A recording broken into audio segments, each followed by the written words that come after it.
Hi, and thanks for logging on to the Daily DVAR Halacha. And here's a brand new halacha for you, and it's for Tuesday, 21st day of December, 17th day of TEVES. Today, we're going to do the question of this. When you say Shmoneh Esrei, the halacha is that lechatchila, that means in the first place, the better way to say your Shmoneh Esrei is to make certain to have full understanding of every word that you say from the beginning of Shmoneh Esrei until the end of the first bracha of Shmoneh Esrei. That's kind of like the bare minimum to do a proper Shmoneh Esrei. When you say Baruch, you think of the meaning of Baruch. When you say Atah, you think of the meaning of Atah. You say it nice and slow, all the way until Magen Avraham, and that's the part of Shmoneh Esrei that you're really supposed to get proper thinking the meaning of each word as you do that whole bracha. Of course, ideally, we would love it if you could say the whole Shmoneh Esrei like that, but we're all human beings, and a lot of us slip up during those 4 or 5 minutes or however long it takes you to say Shmoneh Esrei. To be focused on the meaning of every word that you're saying is hard.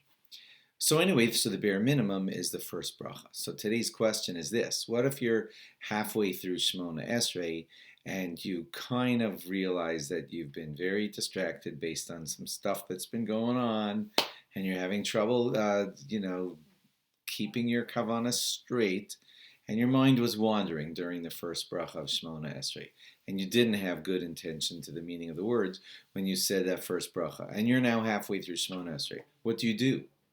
Go back, start over, continue, even though you're not really fulfilling the Shmoneh Esrei. There are different opinions on this matter, but I'm going to tell you the opinion now of the Kehilas Yaakov and Rav Shlomo Zalman Auerbach, who both said, and I would suggest that you rely on this, otherwise you might go a little crazy each day.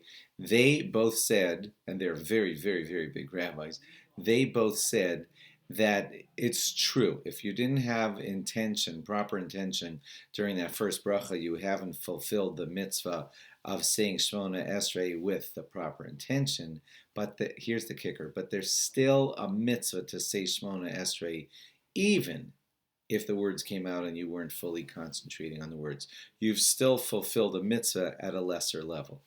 And they say, both of those rabbis, the Kehilas Yaakov, some call him the Steipler Gaon, he and Rav Shlomo Zalman Auerbach said that you have fulfilled the bare bones basic of at least you said the words of Shmoneh Esrei, and that still has worked. Like, for example, Rav Shlomo Zalman Auerbach says you're supposed to do 100 brachos each day, and we usually count the 19 brachos of Shmoneh Esrei towards that count. He said, yeah, it still counts as 19 of your 100 brachos of the day. So you see, at a bare minimum, you did accomplish something, even if you spaced out while you were saying the first bracha of Shmoneh Esrei.